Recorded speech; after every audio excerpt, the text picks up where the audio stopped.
Let's turn to Taiwan. Rescue efforts are underway after a magnitude 7.4 earthquake there. At least 9 people were killed, more than 1,000 others injured in the strongest quake to hit Taiwan in 25 years. More than 100 people are understood to be trapped in collapsed tunnels along the coastline, and around 30 buildings are reported to have collapsed altogether. Our correspondent Hualien reports. On Taiwan's east coast, the rescue operation continues in the most challenging of circumstances. Teams are searching for those still trapped, but so much is in the way. The huge destruction and the dozens of tremors that followed. I'm afraid of aftershocks, and I don't know how bad the shaking will be. And then the house is already a mess. How do you get in? There's no way to get in. In Hualien, the worst-hit city, some people spent the night outdoors as the aftershocks continued. This is the moment the earthquake hit, as residents were getting ready to start their day. The earthquake woke me up, and we just stayed around here, across from the night market. It's terrible. This earthquake is huge. Homes and businesses buckled, leaving whole floors underground. This partially collapsed building, now left tilted and unstable, threatens more damage with the continuing tremors. But in Taiwan's rugged mountainous east coast, it was the landslides that unleashed the most terror. The earthquake caused hundreds of them, bringing huge rocks tumbling down valleys, destroying roads and railway lines, and blocking access to the area. This beautiful landscape turned into a scene of horror. And for those still trapped in collapsed tunnels and roads, that horror is not over yet. Hualien, BBC News, Tokyo. Let's speak to Na Pham, a filmmaker who is in Taipei. Na, it's good to have you with us again. Now, since we last spoke, what is the mood there? And particularly now that there's still this rescue operation going on, is that getting in the way of feeling like there's some closure there and the ability to move on? Yes, I think the people here feel quite anxious about the rescue operation that is going on in Hualien. Now, if you know Taiwan, it rains a lot in Taiwan, and Hualien is not exception. So today, I think that people expect light rain there.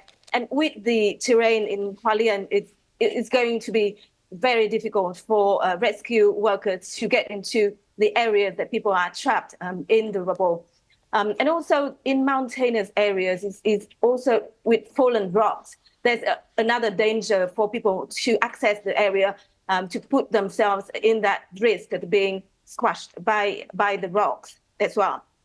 So people in Taipei, I think, feel a great sympathy for the people in Hualien. They also want the government to accelerate the efforts to look for the people who are still missing.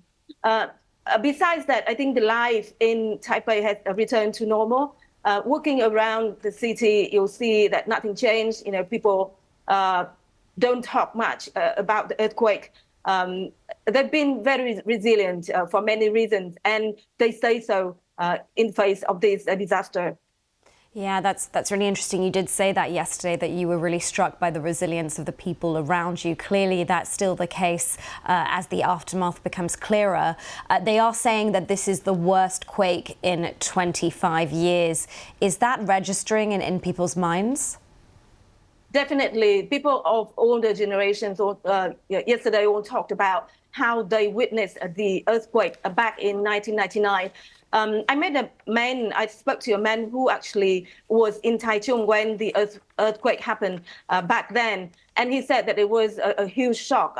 Compared to it, he said nothing really happened yesterday. He said that, people in Taiwan have great experience dealing with such disaster. And that's why they feel calmer.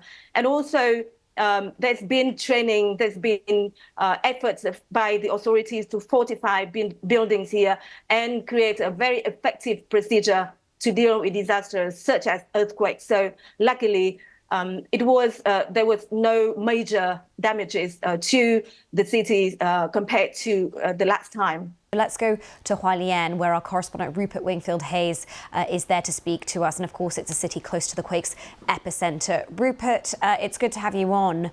Now, we talked about those rescue efforts earlier in the programme. Could you tell us what more we know about them?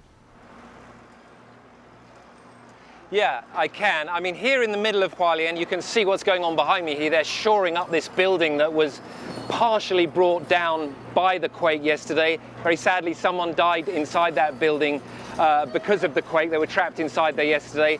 Here in Hualien, the search and rescue operation has really come to an end. Everybody's accounted for. 9 people are dead. They're now securing the buildings and beginning the cleanup. And it's been remarkable to see how quickly this city is getting back to business. But outside the city, there is a huge search and rescue operation going on in the mountains. And we've got some new figures just in the last hour.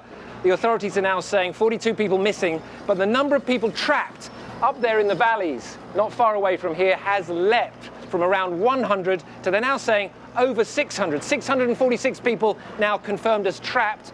Probably that's because they've been able to contact people as the cell phone network has come back to life, and they're calling people and finding they're trapped in hotels and in villages up in the mountains. But that is a huge leap in the number of people trapped and a huge issue to try and get to them and make sure they're okay.